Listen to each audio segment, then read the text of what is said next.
Alaikum wa rahmatullahi wa barakatuh. Alhamdulillah, wassalatu wassalamu ala rasulillah, wa ala alihi wa sahbihi ajma'in. Just a quick correction, I am neither young nor a scholar.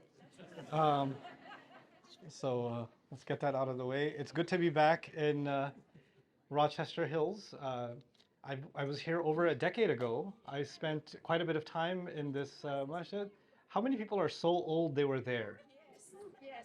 Wow, there's a few of you. Okay, we'll have a reunion afterwards and at the Senior Citizen Center and catch up, inshallah.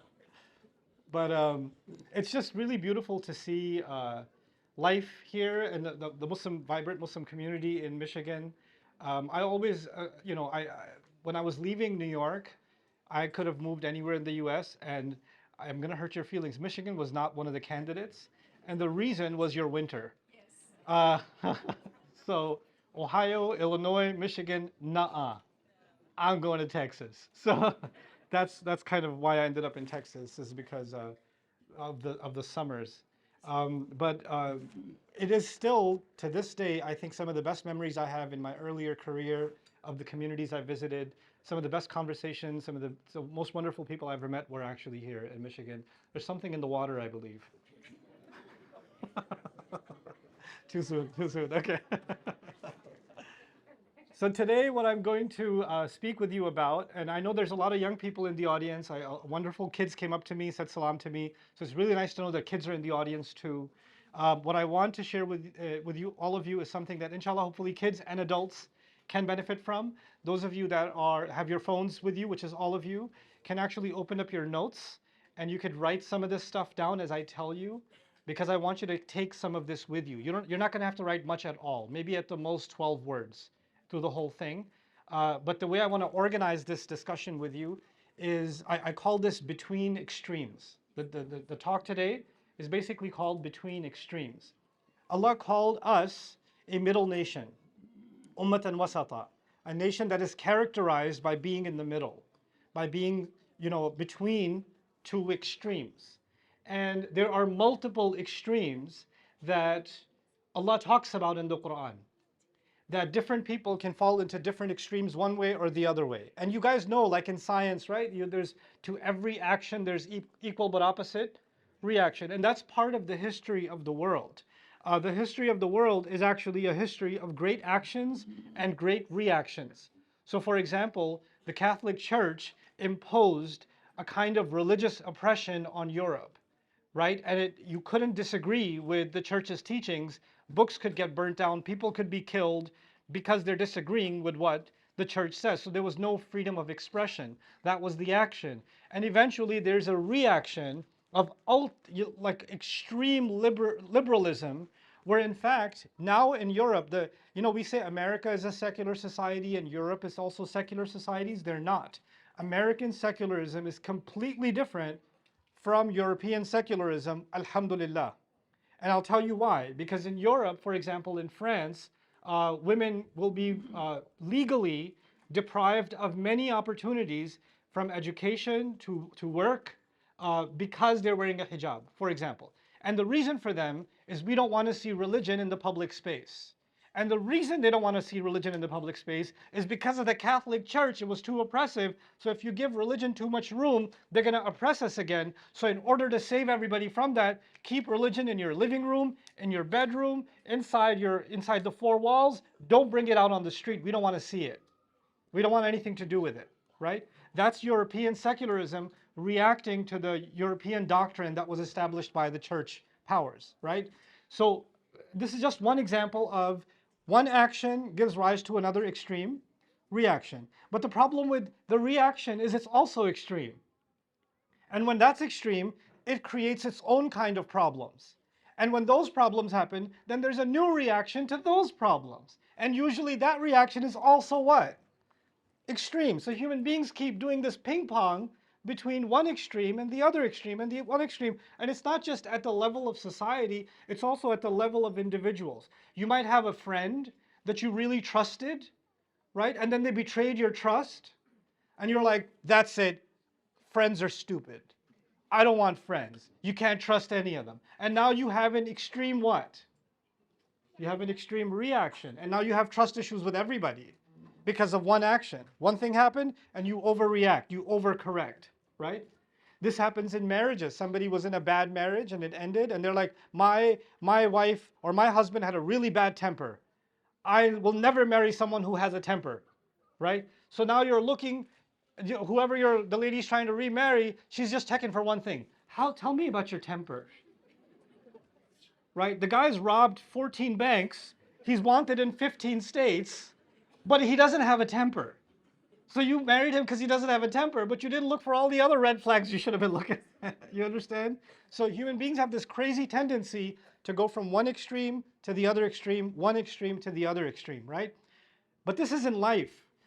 The thing that Allah will teach us is that also happens inside Islam, inside your religious life. As a Muslim, my relationship with Allah, my relationship with the Prophet ﷺ, my relationship with his religion can also go through different extremes, right? I can fall into one extreme or the other extreme. And the reason I wanted you to open up your phones or your notes, because I'm not talking to the men because we don't take notes, we know. So yeah. Oh, no, hey. Okay. The exception proves the rule, by the way, just saying. Okay, so what I was saying is I'm going to give you 6 extremes, right, that I want you to become mindful of. That you can fall on one extreme or the other extreme, that Allah is kind of teaching us to stay in the middle between the two. By the way, even an extreme has something good in it if it's in the right amount. Think of anything like food. Food in the right amount is a good thing. Even something like sugar is a good thing in the right amount. Carbs are a good thing in the right amount. Proteins are a good thing in the right amount. But when you go to an extreme, those same things can become toxic, can't they? Right? So it's the same thing in the deen. There are some things that if you go overboard, then it's actually going to become unhealthy. It's going to become toxic. So how many things am I going to talk you through? 6 of them. Here's the first one. Okay, I made a list so I don't forget myself. Okay, so the first one is going to be, it's based on an ayah of Surah Ali Imran. Allah says, الَّذِينَ يَذْكُرُونَ اللَّهَ قِيَامًا وَقُعُودًا وَعَلَى جُنُوبِهِمْ وَيَتَفَكَّرُونَ فِي خَلْقِ السَّمَاوَاتِ وَالْأَرْضِ. And the simple way I want you to put that in your notes is the extreme between the heart and the mind. And let's talk about that for a moment, okay? What did I say? The extreme between the what? The heart and the mind. Let me explain what that is. Our religion, our book, it touches the heart. It actually shakes the heart. If you hear, and especially if you can hear and understand a beautiful recitation of the Quran, you cannot help but fall into tears. Okay? Our religion is extremely powerful, extremely moving. It touches the heart. And when your heart is touched, you have this emotional feeling that's almost indescribable. When you feel that moment of connection to Allah in the middle of a prayer, right? You haven't cried in months and all of a sudden it just hits you, right? And you have this moment with Allah where the whole world becomes silent. All your problems disappear. Nothing is left in reality except you, your heart, and your God. That's it. That's all that's left in those few beautiful moments. And every believer has had those moments with Allah, right? Those are moments of ultimate dhikr, the remembrance of Allah in the heart, right? And on the other side, our religion is actually extremely rich and it's deep and it requires you to think and learn and understand and study and explore and investigate. That's all, that's not heart, that's what? That's mind. That's mind. And you have to really exhaust your mind in this religion. Allah is expecting us to be thinkers. In fact, we were just discussing I think I've had 3 lunches so far, so I don't even know what I call that anymore. Dinner? So anyway, so it was one of the 8 meals I had today.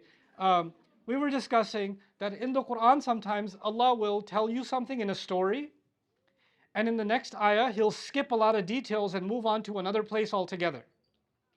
Right? And it's like there's a big jump. There's a huge jump from one scene to another scene. Why is that? Because Allah expects His readers and His listeners to be thinkers. They can fill in the blanks themselves. What you can figure out yourself, Allah is not going to spell it out for you. Right? And this is actually an old Arab axiom too. Arsil hakiman wala tusi. I really love this axiom that the Arabs have. They say, send a smart person to do your job and don't give them too much instruction. Now here's what they mean by that. let's say you want somebody to take your car to the airport or something, right? That's what you want them to do. And you ask someone smart to do that job. You just give them the keys and say, the airport, please. That's all you say. Because they're smart, they're going to say, so do you mean I take the keys to the airport? Or if they're smart, they know they're going to get in the car. They're going to get the car out of the driveway. They're going to drive. They're not going to ask you questions because they're smart enough to fill in all the gaps. You understand? But if you send a not so smart person with the keys, the first thing you have to say is, these are keys. They go in a car, which I want you to drive in the driver's seat. And as you drive, obey traffic laws and make your way to the airport. This airport, not Chicago, this one. And the fact that you have to spell so much out means probably the job will not get done. Because if the person's not smart, too much instruction is going to be, what? Could you say that again? Let me turn my recorder on. So if you're giving too much instruction to a smart person, you're insulting their intelligence. And if you're giving too much instruction to not a smart person, you're wasting your time, right? So what does the Quran do? It doesn't give too much instruction. In size, it's actually a fraction of the Bible. The Quran is a fraction of the Bible. Fill in the blanks yourself. Figure it out. Think about it. لَعَلَّكُمْ تَعْقِلُونَ لِيَدَّبَّرُوا آيَاتِهِ لَعَلَّكُمْ تَتَفَكَّرُونَ. He's telling you to think. You should figure it out. Think, contemplate, think, contemplate. So this religion is one of remembering Allah in the heart, and this is a religion that deeply engages the mind. It truly engages the mind. And what's amazing about that is, you know, the reflecting on the Quran, the word for it in the Quran is tadabbur. You might have heard that word before. And the statement أَفَلَا يَتَدَبَّرُونَ الْقُرْآنَ occurs in the Quran twice. And one time, Allah refers to that statement pointing at the heart. And the other time, He refers to that statement pointing at the mind. It's incredible. He says, أَفَلَا يَتَدَبَّرُونَ الْقُرْآنَ أَمْ عَلَى قُلُوبٍ أَقْفَالُهَا. That's pointing at the heart in Surah Muhammad. Then he says, أَفَلَا يَتَدَبَّرُونَ الْقُرْآنَ وَلَوْ كَانَ مِنْ عِنْدِ غَيْرِ اللَّهِ لَوَجَدُوا فِيهِ اخْتِلَافًا كَثِيرًا. Had it been from someone other than Allah, they would have found a lot of contradiction in it. That's not a problem of the heart, that's a problem of the mind. The mind. So why are these two extremes important to note? Because some people become people of the heart. I just want to hear something that softens my heart. Just remind me of my love for my Prophet sallallahu alaihi wasallam. Just tell me about Yawm al-Qiyamah. Tell me again. I want to hear about it again. I want to hear about the day I meet Allah. Describe Jannah to me. It feels so good. Okay, that's great. I want to hear about that too. But if that's all you're doing, and then somebody's saying, hey, we need to think about what Allah is saying here. No. But what's that going to do for your heart, brother? You got to worry about what? Your heart. This brain stuff is not for, well, Allah doesn't care about your mind. Allah just cares about your heart. We should be concerned about the spiritual, not the intellectual. The heart, not the mind. And that then takes another extreme. It gets to the point where, like, I'm not feeling it in my heart. I need to do something more to feel something in my heart. And the salah is not enough anymore. I don't feel it. And the recitation of Quran is not enough anymore. I don't feel it. I need to come up with additional creative ways to feel something. And then you'll start coming up with newer and newer practices to do what? To feel something, all because your heart needs to feel. By the way, the people before us that fell into this trap were the Christian people. They wanted to feel the love of Jesus in their heart, right? And if everybody said, hey, but by the way, use your mind. 3 is not 1. It's not. Wait. No, devil's trying to tempt me. Stop it. I just need to feel good about my faith. And by the way, I've been to church services. I go to church service. I haven't gone in a couple of years. But I used to go to church service just to see what they do. So, yeah, astaghfirullah, yeah. They're great. I think we could learn something from them. Like, they had one church service. I still remember we went, everybody's sitting it's a small church group in Texas somewhere, right? And they're sitting there, and the pastor, he talks for 5 minutes. He didn't even give a whole khutbah, like, you know, nothing. This is small talk. Now tell me, who here's got a problem? Who here's, my name's Hank. This is my first time here. I lost my truck, and my wife said she wants a divorce. And that's a real hard time for me right now. Okay, Hank. Everybody, let's pray for Hank. Let's pray for his truck. Let's pray for his wife. Don't pray for my wife. Pray for me. Okay. Let's pray for him. everybody got together, started making dua for Hank, and Hank felt really good. And then somebody said, hey, by the way, I got a truck, I got a shop, I can fix your truck up. Really? Okay. And then they start, and I was like, wow, this is ruhama bainahum right here. Making dua for each other, checking on each other's problems. You know, it was beautiful. And it really touched the what? It touched the heart. And at the end of it all, they sang together. They sang together. And they're all just joining in on the song and they're crying. And it was a very touching moment. That's the heart. On the flip side is what? What did I say? There's the heart on one side. What's the other extreme? Okay, then some people say, oh, these people, they just want an emotional high. They just want to feel good. They want to feel good Islam, but they don't want to think about this religion. They're not intellectual. Let's understand the history of Islam. Let's understand comparative religion. Let's understand fiqh. Let's understand tafsir. Let's understand the debates in aqidah. Let's understand the Maturidi versus the Athari versus the Ash'ari versus the, and everybody else. And let's see where, Zamakhshari went wrong and what is Razi versus Qurtubi doing. And you're like, wow, that's a lot of stuff. And now you know a lot of stuff. You know a lot of quotes. You know a lot of grammar and Arabic and tafsir and fiqh and hadith and debates and all this information, but you feel none of it. Like you could talk about it for hours, but you have no connection to it in your heart. It's all up here. And there were a people who came before us who Allah gave revelation to, and they became highly intellectualized with their book. And Allah says, describing them, though they know their book, He says their hearts became hard. قَسَتْ قُلُوبُكُم مِّن بَعْدِ ذَلِكَ. So Allah is warning us of the two extremes that have already existed before us. And He gave us a book, He gave us a Quran that doesn't allow us to abandon the heart, and it doesn't allow us to abandon the mind. The only way that will happen with this ummah is when they abandon the Quran. So when the Quran is not at the center of your learning, something else is at the center of your learning. Some people take a more spiritual path, then they'll lean towards the heart. Some people take a more intellectual path, they'll lean towards the mind. But the center will start getting emptied out. You'll get people more this way and more that way, and those extremes will develop. And you can see those extremes even among Muslims. Like it's common to see, and you can figure out those blanks. I don't have to give you those examples. That was number one. Here's number two. Number two is Allah distinguishes two kinds of instructions in the Quran. I gave a whole series on this, but I'll summarize this for you, just some pointers from it. Allah talks about the law, and He talks about wisdom. So I'm going to make a balance between the extreme of law and the extreme of hikmah. Al-kitab wal-hikmah. Okay, the law and the wisdom. So let's understand what that is. Basically, when you make wudu, this much water has to be there, this much part has to get wet, you have to face the qibla in this direction, your hands have to be here, you have to say these words, you are concerned about the law. You're concerned about what? The law. But why are you praying? Why are you praying? And what is the purpose and the goal of the prayer? What should happen to my personality little by little with every single prayer?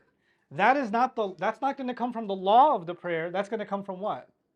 The wisdom in the prayer. So the law that Allah gave us, whether it's rituals like Hajj and fasting, behind every law there is wisdom. In the Quran, behind every law there is what? Wisdom. Okay. The problem happens when people disconnect these two. They're supposed to be connected. They're joined, but they disconnect them. So they say, I just want to make sure technically I'm doing what the law says I should be doing.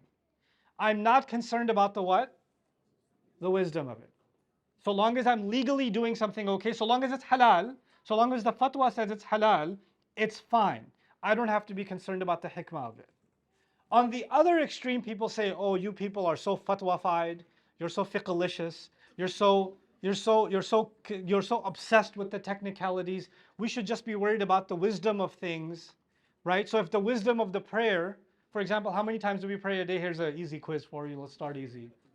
5 prayers a day, mandatory, right? That's the law. That's the law of it. Kitab al-Mawquta, that's the Quran, that's the law. Now, those are 5 prayers. Somebody comes along and says, yeah, 5 times. Fajr, Dhuhr, Asr, Maghrib, Isha, I got it. Except What's the point of praying all that time when you don't even feel connected to Allah when you're praying? I feel way more connected when I'm listening to like spiritual music, you know. And so I just, you know what? I don't pray, but the goal, if the goal of the prayer was to feel connected to God, I feel connected to God in my own way. So I don't care about the law. I care about the what? Wisdom, which is very unwise because the wisdom comes through the law, right? And what's interesting here also is the Christian people became obsessed with the wisdom. And they said the wisdom is key. And they divorced themselves from the law of the Old Testament. They said we don't have to follow the law because we're more concerned with the wisdom. And the Jewish people, the criticism against them, especially by Jesus himself, was they were so concerned with the law with no consideration for the wisdom, right? So we have to become the people, right? We're constantly connecting the law with its wisdom. The law, we don't allow them to separate. They're of equal importance to us. I'll give you something that's going to stir a few people up. It's going to bother you. That's okay. I'm leaving tomorrow. Um, maybe I should say this tomorrow after tomorrow's lecture. Well, anyway, this is risky, but I'll tell you. I personally believe Ramadan is an opportunity to connect every single believing heart back to the Quran. A reset between the believer and the Word of God. That's what Ramadan is. It's a celebration of the revelation of the Quran, right?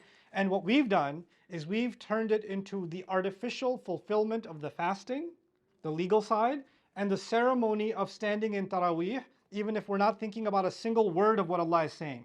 So we hear the sounds of the entire Quran year after year and appreciate the Qari who either recites really beautiful or gets to the ruku really fast, right? So one of those two. But the experience of Ramadan, and now we call this the Ramadan experience. Well, the Ramadan experience, the point of Ramadan was وَبَيِّنَاتٍ مِّنَ الْهُدَى وَالْفُرْقَانِ. Like it came to clarify things from within the guidance. How are you becoming clear on anything if 99% of what you're listening to, you're not thoughtfully engaging with at all? How is that happening? So what's happened is we're left with the laws of Ramadan, and we've abandoned the wisdom, the spirit of Ramadan, and yet we're feeling fulfilled anyway. And I think those, and I don't condemn the Taraweeh prayer or the fasting or anything like that. I'm just saying, reconnect it back to its wisdom. Reconnect, and maybe you can't go through the entire Quran and understand it in a single year. So maybe, if you have the right intention, maybe this year is about Surah Al-Baqarah, next year is about Surah Ali Imran, the year after is about Surah An-Nisa. Every year you give yourself for a whole month to the Quran, while reciting it, while worshipping Allah, while fasting, while doing the Taraweeh. You're also engaging thoughtfully with the Quran. So anyway, that's my second balance. What was the first one? Heart and mind. Second one is law and wisdom. Okay, the third one's really interesting to me. I call it fear and grief. Fear and grief. لا خوف عليهم ولا هم يحزنون. Let's talk about that for a moment, okay? Many people's behavior in life is driven by fear. And actually, at some level, that's healthy. That's healthy. You're hurrying up to get ready because you don't want to be late for work because that's going to have consequences for your job. That fear is healthy. You see a police officer pull somebody over and you went below the speed limit, that's a healthy fear. The taqwa that came into you through the flashing lights was a healthy thing. That's a good thing that you have that fear. So fear of consequences is a healthy thing. But then people can develop an overly deep anxiety about fear. I have a job now, but what if I lose my job next year? I'm healthy now, but what if I get sick? What if this happens and what if that happens? And you start living in fear.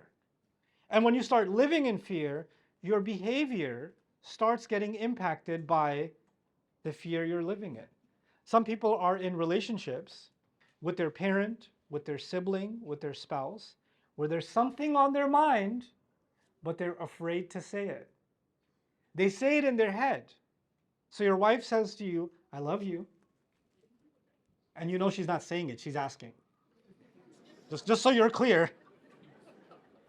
I love you is the same as Assalamu Alaikum. It expects a Wa Alaikum Assalam. Wa Alaikum Love. Wa Rahmatullah wa Barakatuh. When she says I love you, she can't just say, oh, that's cool. No. You want to die? Bro, save your life. Say it in response. I I love you too. But the problem is, there's something on your mind, something bothering you, something she did, something she said, something she didn't do, something she didn't say, something, it's in your heart. She says, I love you. And you're like, if you loved me, you wouldn't have. But you don't say it. You're processing it. Your eyes are, for a second you twitch. And then that 3-second gap between, I love you too, she can tell there was a 3-second gap, which means something is wrong. It wasn't an immediate wa alaikum assalam. It was like a little, okay, fine, you also. So what happens? People don't communicate openly because of what? If I say it, there might be a reaction like the one last time. And I'm not interested in that reaction. So I'm going to do a cost-benefit analysis and say silence is safer in this situation. So you become silent. And then you become silent again and silent again. And those voices that you suppressed are building up inside you. And that fear of not saying something, it starts turning into something else. It starts turning into resentment and anger. It festers inside you, right? Instead of letting it out in a healthy way, eventually it will come out. Al-ina'u bima fihi yandahu, right? The container will pour out what it contains. It'll come out, but it might come out in an explosion. It might come out in some unhealthy way, right? And that's because you got to that point because of fear. Because you're afraid of confrontation, you're afraid of speaking the truth, you're afraid of that. At a higher level, let's talk about the ummah at large. We're living, for example, in the United States, where obviously there's a political affiliation with the state of Israel, right? And any attempts to blockade the ongoing genocide gets vetoed by our government, right? And now we're here, and the world is screaming this is genocide, but if you say it's genocide, your employer might look at your social media feed and say, hey, you're saying some anti-Semitic stuff, so can we have a meeting, Abu Bakr? You know, and you might get suspended from school. There might be consequences, and now the fear is making you say, maybe I shouldn't open my mouth. Maybe it's better to stay quiet. Fear is now suppressing what you really think, what you really feel. There's another part of this. We're afraid, Muslims sometimes, we're afraid of being left out of the political participation in this society. Out of that fear, we feel like since we're such a small group, there are other groups that are just as small as us.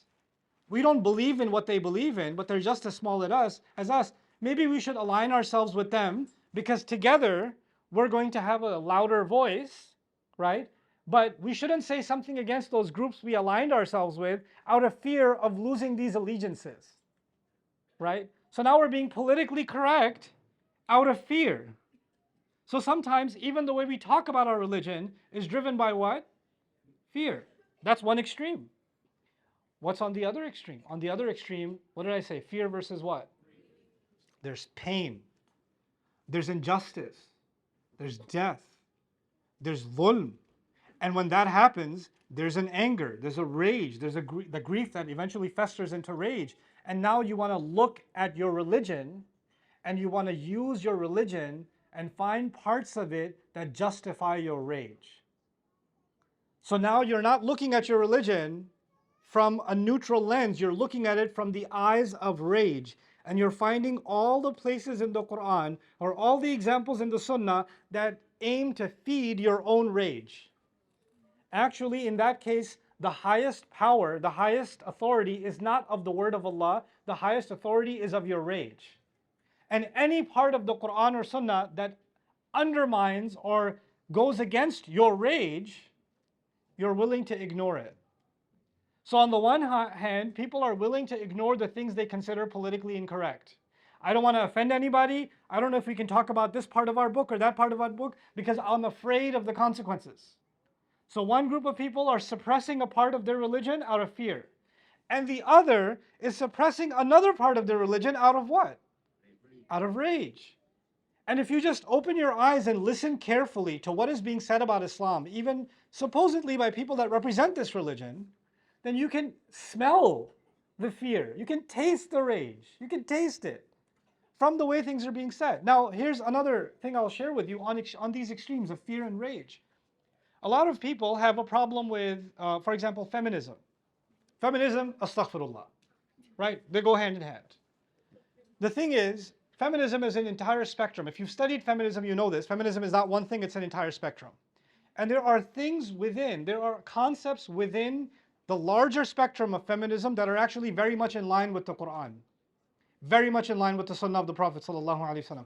For example, a woman's right to own property is a fundamental right in the Sharia and was a fundamental call of early feminism. For example, a woman's right to earn a living is enshrined in the Sharia and it's enshrined in feminism too. Now, feminism also has some very toxic ideas, some very anti-divine ideas, anti-Islamic ideas. So now it becomes complicated. Some parts of it we agree with, some parts of it we disagree with. So you can't, now the problem is, because you have rage against the concept of feminism, you have rage against it, when somebody says even one thing that agrees with something within feminism, this guy's a feminist! See these Western liberal feminists trying to corrupt Islam. Hold on a second. Now you're willing to even sacrifice the parts of Islam that might agree with some parts of feminism because of your hatred of feminism? You can't do that, right? So what happens sometimes is people compromise parts of their religion out of fear. Other times people erase parts of their religion and they would rather they didn't exist because of their rage. And so those two extremes you have to watch out for. How many so far? We got 3. What were they? Heart and mind, law and wisdom, fear and grief. Here's the 4th one. Confidence and humility. Confidence and humility. Our book it strikes the most remarkable balance between these two qualities. Actually, what I like to call it, I've become more unfiltered over the years. I don't know, it happens as you get older. He became way more unfiltered over the years. I know that for a fact. MashaAllah, Allah protect him and preserve him. So here's the thing about confidence and humility. There's a lot of fake humility in the Muslim scene. You meet people and they're like, Assalamu Alaikum, brother, how are you? MashaAllah, Alhamdulillah, Alhamdulillah. Why are you snapping your neck? Why are you in a chiropractor's office all of a sudden when you're saying, like, oh, what happened to your voice? You sound so normal until you say, Schmiegel, it burned us, you know? That's not humility. You could just be yourself and say, Assalamu Alaikum. You don't have to, go half into the, you don't have to do any of that. That is fake humility. And the same people who are doing that, on the inside, I hate this guy. Oh my God, he's here. Hold on a second, let me go say something. Assalamu Alaikum.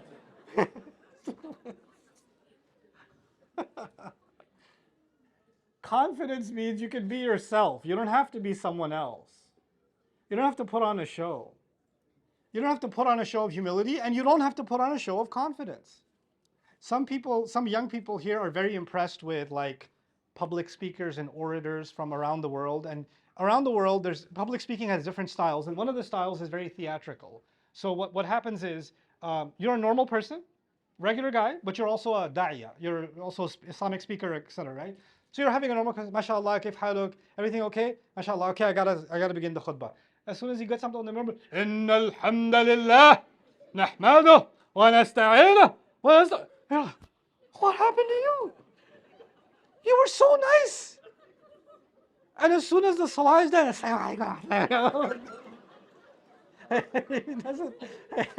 he doesn't come back and Assalamu Alaikum wa rahmatullah. He doesn't do that.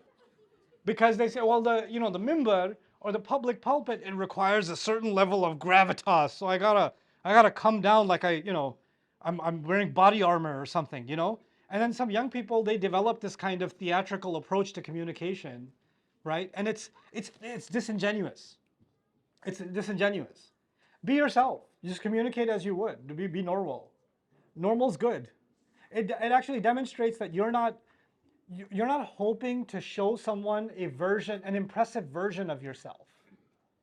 When you're trying to show someone an impressive version of yourself, that actually shows you lack confidence. Because you're not confident enough in who you actually are, you have to become some other persona to be acknowledged or to be recognized, right? So you don't have to do that. You can be perfectly confident in who you are, and part of confidence also is you're very comfortable with your ignorance. I'm very comfortable with what I don't know. I know some things, and I can learn some other things, and it doesn't bother me. I'm very comfortable being corrected. It's fine. It's okay. We're all learning. No big deal. You know, labels, to me, labels represent a problem. Like, you know, for some people call me Sheikh or Ustadh. I'm only Ustadh for people that are sitting in a classroom of mine. I'm not your Ustadh. You're an audience right now. I'm not your teacher. I'm just speaking with you. I'm having a conversation with you. Many of you are far more knowledgeable than I am, right? That's not the case. I'm Ustadh to my Arabic students because I can beat them up mentally, psychologically. I can hurt them. I hurt my students psychologically. They're taking a test. I walk over. I walk over their desk and I stare at their exam.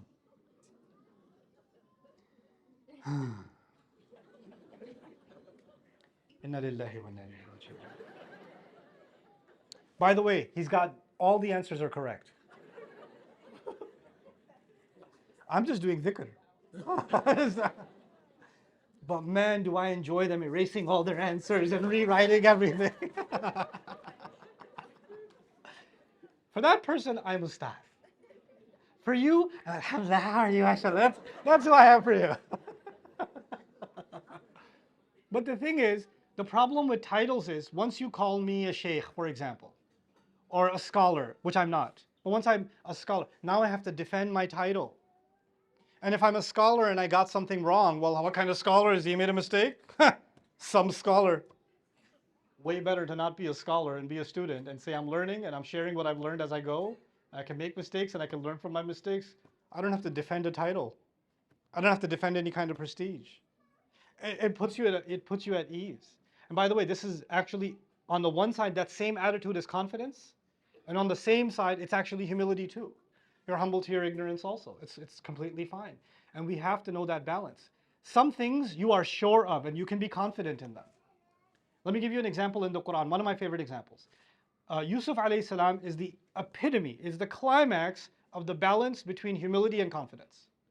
He comes out of the prison, and one of his statements is, وَمَا أُبَرِّئُ نَفْسِي. In one of the tafasir of that ayah, he's saying it. I don't absolve myself that I don't have any temptations or any inclinations. I'm not saying it. Every nafs, inna nafsa la'ammaratun bisu. The nafs commands to do evil things. Everyone has impulses. Everyone's human. I'm not saying I'm beyond human. That is the ultimate expression of what? Humility. That's humility.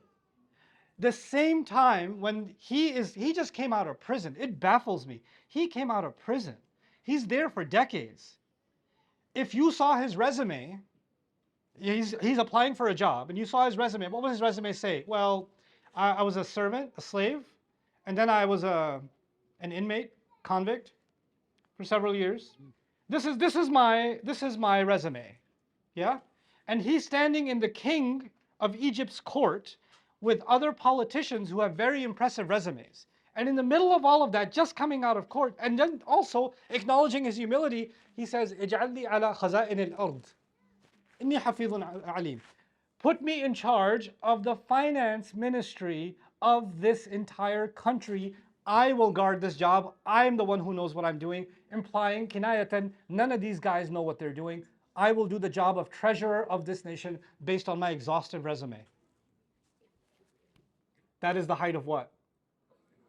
When you know what you're talking about, you know what you're talking about. When you know, you know. You have to stand by what you believe. Sometimes people get intimidated by credentials. This is Professor so-and-so. He did a PhD. Then he was bored, so he did another one. And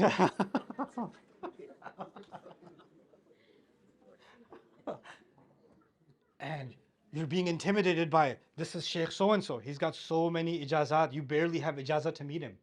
Right? And you're being dwarfed by the presence of, you know. And I've been in interesting situations in life, and sometimes you get a chance to meet people in political power, right? So I had a chance to meet a president that shall not be named. And before I could meet him, it was a private meeting with 4 or 5 people. Before I could go into the meeting, I was given a whole kind of protocol. You can't take your cell phone inside. When he walks in, you have to stand up and say, "Greet Mr. President." You have to ask permission before you speak. You have to do, there's a whole like list of things. And all of that, one of its intentions is to make you feel small in the presence of someone very big. Like they want to make sure you understand who it is you're talking to. It's like you're walking into Firaun's court, kind of thing, right? So you gotta show proper respect. And all of that aside, as Muslims, when you're in a university and your professor is really, really smart, but he's saying something really stupid about Islam, when he's doing that, then you may not know everything your professor knows, but this one thing that he's saying wrong, you know it's wrong. And you can put him in his place on the one wrong thing you know he's wrong about.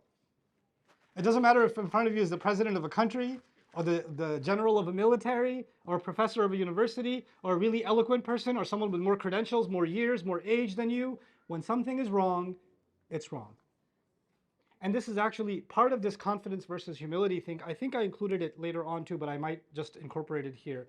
Yeah, I'll combine this with the next one. Well, maybe I'll just go right into the next one, which is speaking the truth, the balance between speaking the truth and being kind. Those two. And I want you to understand these two concepts together.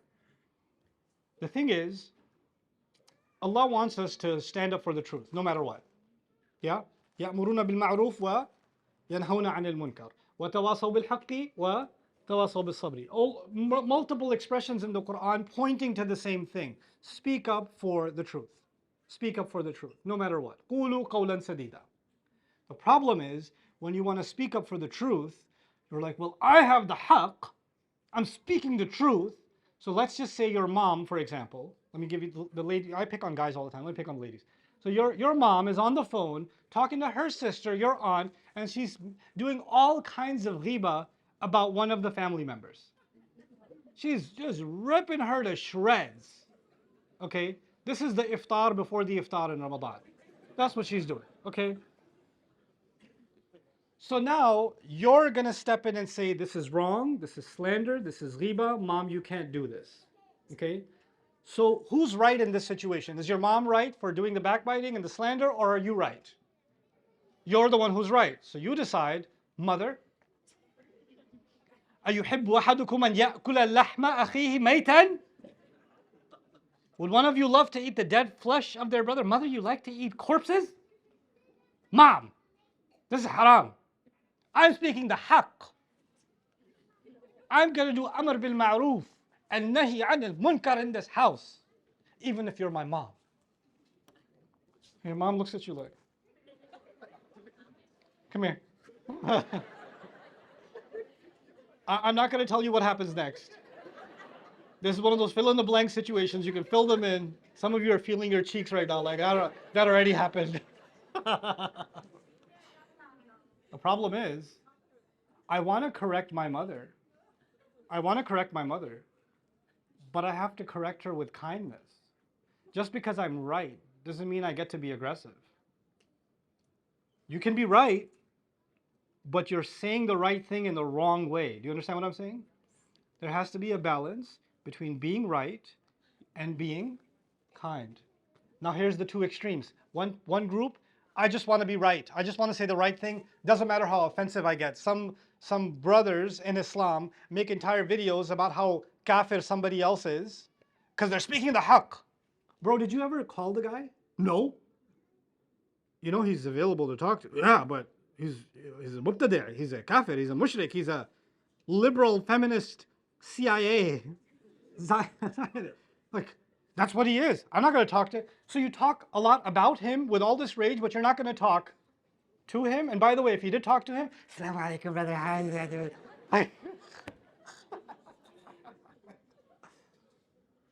The problem then becomes, you can speak the haqq, but you should speak it with kindness. We can disagree with ideas without destroying people.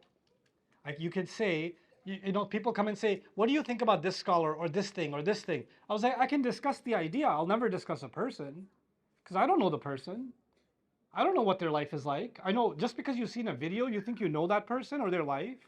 How can you comment on an entire being, an entire soul? How audacious? How arrogant to do that? So yeah, we can have disagreements. We can speak the truth, but we can speak it in a way that is actually kind. Which is why the ayah is so beautiful in Surah Al-Ahzab. Ya ayyuhal ladhina amanu taqullaha wa qulu qawlan sadida. I love the combination here because the taqwa of Allah makes you not become arrogant when you speak. And then you speak the right thing. So Allah is protecting the way you speak and then what you speak. The how and the what are both preserved in that ayah. So I have to and you have to become mindful when you're correcting children, there's a kind way to do that. When you're correcting elders, there's a kind way to do that. When you're disagreeing with a teacher, there's a kind way to do that. There's a right way to do that. When you're discussing with your peers, there's a kind and right way to do that. And for God's sake, the most basic kindness you can give someone is talk to them before you talk about them, isn't it? That's the most basic kind. It's not even, it's basic courtesy. So much to say in someone's absence and absolute silence in their presence. And it's become so common now that people are sitting at a table having a dinner together, and the person who has a lot to say is saying nothing. Person A is saying nothing to person B. The moment person B gets up to get some chicken, the guy person A, this guy, blah, blah, blah, blah, blah. And then he comes back and silence again. You had so much to say except not to the person, right? This is an extreme that we've developed. So on the one hand is extreme telling the truth. On the other hand is extreme kindness. Let me tell you about that. What's extreme kindness? I shouldn't say anything, it's mean. It's rude. Of course you should say something. What do you mean? By the way, the best kinds of oppressors, the best kinds of abusers, they make you feel like you've done something very wrong by speaking the truth. They'll make you feel like you have done the worst thing by pointing something wrong out. How could you say that? How could you do that to me? After everything I've done for you, this is what I've taught you. This is how you repay me. They'll make you feel like garbage because you spoke the truth. Not because you were mean, because I already established you have to say it in a kind way. It doesn't matter if you say it in the most kind way. The fact that you even said it is an offense to them. So what you do is you're so used to not feeling guilty, you protect yourself from feeling guilty, so you don't even say anything, even though you should be saying it. You don't say it because you don't want to feel like you're being unkind. Right? You're afraid of the label that you are unkind, so you don't say anything. Right? That's the other extreme that you develop. You have to be kind, but you have to be truthful. Just like you have to be humble and you have to be what? Confident. Those two have to go together. These two have to go together. Okay, almost done here. Okay, last one. Our religion profoundly is the perfect balance between two extremes. And those two extremes are two concerns we're supposed to have. We have to have a concern for this life, and we have to have concern for the next life. رَبَّنَا آتِنَا فِي الدُّنْيَا حَسَنَةً وَفِي الْآخِرَةِ حَسَنَةً. Let me give you some examples of how Allah does that in His book. Hajj is the most spiritual experience of our lives, isn't it? Okay. لَيْسَ عَلَيْكُمْ جُنَاحٌ أَن تَبْتَغُوا فَضْلًا مِّن رَبِّكُمْ. There's no harm on you if you go to Hajj and you want to pursue some blessings from your Rabb other than the spiritual. Meaning, you're going from Sudan to Hajj. You're going from Bangladesh to Hajj. You're going from Jakarta to Hajj, from Indonesia. You're coming from America to Hajj. And you're like, maybe I should do some business there too. Maybe I should do some networking there too. Maybe I should make some deals there too. Maybe I should sell some stuff there too. Allah says there's no harm if you go do some business at the world's greatest believers convention. Because every great convention can have a bazaar, right? By the way, if people spent their life savings getting there, it only makes sense that they should be able to make some money to get their way back home. It only makes sense, right? So Allah says there's no harm if you do that.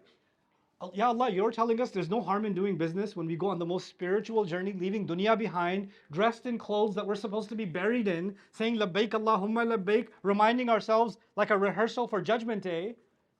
Everything about Hajj is about leaving dunya behind, and Allah says yes, and even then, take care of your dunya. And before you go, وَتَزَوَّدُوا فَإِنَّ خَيْرَ زَادِ التَّقْوَى. Take good precautions, pack well, make sure you have enough money. In the Quran, تَزَوَّدُوا. Because that's the best kind of zad is taqwa. Even though the spiritual precautions are there, the material precaution should be there. The second most spiritual moment of our lives comes every year. That's Ramadan, isn't it? In Ramadan, Allah says, "Kulu washrabu," eat and drink. Eat and drink. He says, be with your wives at night. They are your garment, you're their garment. Why is he talking about this stuff in Ramadan? He should be saying spend all night praying, spend all night reciting Quran, spend all night doing, i'tikaf. Do big dua, that's it. That's all you should do. Why is he talking about this world stuff in the middle of Ramadan? Because our deen constantly balances the spiritual and the material. This world and the next world. You know, it's interesting, when Buddhists pray, they close their eyes. Right? When they meditate, they close their eyes. And by the way, if you want to concentrate, it's much easier to concentrate when you what? Close your eyes. But do we close our eyes in Salah? No. And we don't have to go up 10,000 steps to the top of a mountain so nobody else will bother us, so we can levitate. If it's Salah time in the middle of downtown New York City and some guy's selling halal meat on the side, where's he going to make Salah? Right on he's going to drop his musalla and he's going to start making in the middle of traffic, in the middle of bike riding, in the middle of all kinds of stuff. And he's making Salah. How in the world? And he's not even closing his eyes. He's not closing his eyes. There's people standing, we're praying constantly with distractions around us, aren't we? And Allah knows that life is full of distractions. It's not like the sailor who's going to go out on sea and Salah time comes. He's like, hold on, let's go back to the island. I got to go to the masjid. He's going to be on the ship. The guy went all the way into the farm and he's doing the work. Asr is closing in. He's going to pray on the farm. People are going to pray in their workplace. People are going to pray in their offices. That's going to happen. That's life. Allah did not allow life to be detached, the material life to be detached from the spiritual life. He fused them together. Now, what are the two extremes? Some people become entirely what? Material, and some people become entirely spiritual. Let me start with the entirely spiritual people. This dunya is nothing. This dunya is not even worth a mosquito. This life is nothing. And you listen to 40 minutes of this life is nothing. And you say, okay. Hey, did you call your mom? My mom is nothing. You want to go back to work? Job is nothing. House is nothing. Children are nothing. Because, why are you saying everything's not? Because this life is. Akhirah is everything. We should solve this problem. There's a plumbing problem in that. No. There's a problem of dunya. Allah will give us jannatun tajri min tahtiha al-anhar with no plumbing problems. This life, let the house flood. Let it come. MashaAllah, what iman. This level of iman deserves a special ward in the psychiatric facility. Okay? But this kind of extremism, this is a kind of extremism. Your family is nothing, your dunya is nothing, marriage is nothing, your friends are nothing, sports is nothing, enjoyment is nothing. Don't enjoy. You're not in this world to enjoy. You're not in this world to have a good time. You're not in this world to enjoy good food. You're not in this world to socialize. Don't relax. Akhirah is coming. And you're like, okay. Akhirah is coming. Akhirah is coming. And you know what some ladies do? Because I've seen this among ladies too. You know what some ladies do? I've got to study Islam. I've got to learn my deen. Oh, I've got to join a class. Now I've got to join another class. And then another. I just don't know enough. I still don't know everything. So now their husband misses them. Their children miss them. Where's mom? She's studying Islam. The husband's like, what was her name again? She comes out of the basement sometimes. Because she's serving, and the only time she comes out is to give the rest of the family a khutbah. All right. Come, let me tell you about Allah and His message. Oh, hold on, lady, hold on. Can you be a mom a little bit too? Yeah, but akhirah is coming. Right? Now think about the example of our mother Aisha radiallahu ta'ala anha. One of the most amazing things I ever read about her comes from a narration in Bukhari, the Hadithat al-Ifk, the long narration in Bukhari. When she was accused of slander and she spoke up, one of the things she said is, وَأَنَا جَارِيَةٌ حَدِيثَةُ السِّنِّ لَا أَقْرَأُ كَثِيرًا مِنَ الْقُرْآنِ. She said, I was very young and I didn't read a lot of Quran. Another meaning of that is I didn't know a lot of Quran. And I was like, mic drop, hold on. Who are you again? You're Aisha radiallahu anha, the mother of all teachers in this religion, and you're saying, in Medina, 6 years into Medina, you don't know a lot of Quran.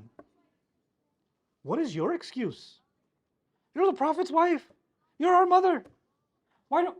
Because she's busy being a wife of the Prophet ﷺ. She doesn't have time to be a full-time student. Her service is somewhere else. That's her contribution to this deen. Do you see how there's an extremism and people are spending 8 hours learning about Allah talks about the mountains? I was like, when's the last time you saw a mountain? No. We just read about the mountains in Tafsir ibn Kathir, but we don't actually look at. Allah says, أَفَلَا يَنْظُرُونَ إِلَى الْإِبِلِ وإلى السماء وإلى الجبال وإلى الأرض. When's the last time you went on a road trip? Road trips are for this dunya. We want the akhirah. What Quran are you studying? With the Quran that says siru fil ard, go travel, go explore, go learn, right? And then the other extreme in this dunya versus akhirah is, well, brother, young men get fired up about their deen. They're like, I just want to study deen. I don't want to learn about dunya. I just want to study deen. And like, I love you so much, young man. You're such a uluga parta, but I love you so much. You're so cute. How stupid what you said is. It's so cute. I love you. But let me help you a little bit. You want to learn what Allah says and what His Messenger says. I love it. But if you think that learning engineering and learning medicine and learning geology and learning history is not learning deen also, then you are a secularist. Let me say that again. You're a secularist. Why? Because secularism separates the sacred from the worldly. Our religion fused what two things? The sacred and the worldly. The otherworldly and the worldly. The ultimate example of that in the Quran, I talked about this many times, but you guys need to hear this again as a reminder, is in the longest ayah of the Quran, the ayat al-dain in Surah Al-Baqarah. Allah talks about the fact that when you make a loan agreement, listen to this carefully, when you make a loan agreement, then you have to find someone who knows how to write the contract. And people who knew how to write were very rare, right? On top of that, the clauses of writing a contract, so that's a rare skill set. But if you do find someone, it's as if they were summoned by Allah for jury duty, فَلْيَكْتُبْ, then such a person should document. مِمَّا عَلَّمَهُ اللَّهُ, from whatever Allah taught them. Now these words are remarkable. This person who's writing the contract may have learned how to write from their father, from some other teacher, from a Christian, from a Jew, from a mushrik, somewhere. But Allah is saying this person who's writing the contract learned it from who? From Allah. مِمَّا عَلَّمَهُ اللَّهُ. The same Quran that says عَلَّمَ الْقُرْآنِ, Allah taught the Quran, is also saying Allah takes credit for all other education that benefits humanity. All of it. The Quran made us people who learn everything. We don't separate the sacred from the worldly. We don't. Actually, that is something that happened to the Ummah post-colonization. Post-colonization, post the British, post the Germans, post the French, post the Dutch. After them, religious education is somewhere else. Learning about this world is somewhere else. Those two became separate. Before this, you find people, Muslim scholars were polymaths. They were incredible in the sciences, and they learned their deen and they learned this world. And there was never a disjoint between the two. They were actually fused together. And I'm telling you, now I'm appreciating, now that I'm for the first time in my life, I study Quran full time. Like it never happened before. For 25 years, I've been studying Quran, but the last 2 years, I've been studying full time. And now that I'm studying Quran full time, I spend a lot of time outside of the Quran, studying the world, because the Quran is pushing me to study it. I'll just give you one example of that. I was studying Surah At-Taghabun. Allah says, هو الذي خلقكم صوركم فأحسن صوركم. Okay? So in first ayah he said, وَالَّذِي خَلَقَكُمْ فَمِنْكُمْ كَافِرٌ وَمِنْكُمْ مُؤْمِنٌ. He created you. Allah tells you and me, He created you. Well and good. Then the point has already been made. Then He said He molded you and crafted you and designed you and He beautified His design of you.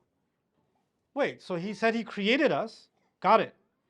Then He says He made you beautifully. So now Allah is actually separating creation from the beauty aspect of creation. Right? You know what I call that? Design versus purpose. How many engineers here? This is Michigan. There should be some engineers. Okay. Engineers have a lifelong sort of rivalry with the design department. Okay? Because the design department is always obsessed with the aesthetics, and the engineers are obsessed with the function, right? So does the machine work or not? That's my concern. The designer says, does the machine feel good or not? Does it look good or is it sleek or not? The most successful companies in the world, like Apple, were able to find the perfect balance between what? Design and function. The most successful car manufacturers in the world were able to accomplish what two things together?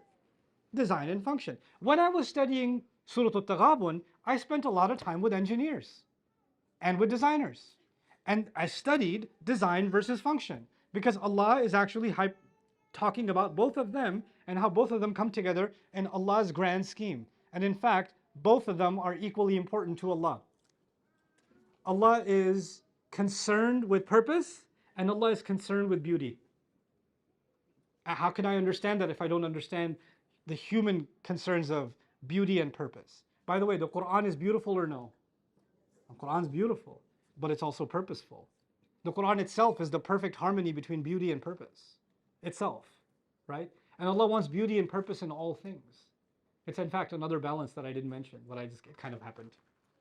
But this is dunya and akhirah too. There's a balance. Some people become all akhirah, no dunya. That's a problem. And other people become all dunya, no akhirah. That's a problem. There's a spiritual side to our religion. You owe something to Allah too. You must worship Allah too. You must be loyal to Allah too. You have to give Him His due also. And those two things can work side by side with each other. The last example of this harmony between the two I'll give you is from Surah Al-Jumu'ah. Unlike the previous people who had to stay home the entire Sabbath, we were given a concession in the final revelation.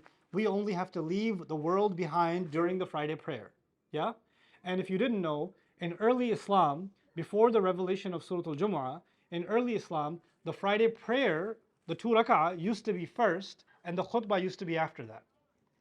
Later on, the khutbah came first and the prayer afterwards. So this is in the early times when the prayer was first and the khutbah after. So the Prophet ﷺ led the Jumu'ah prayer and then he was giving his khutbah.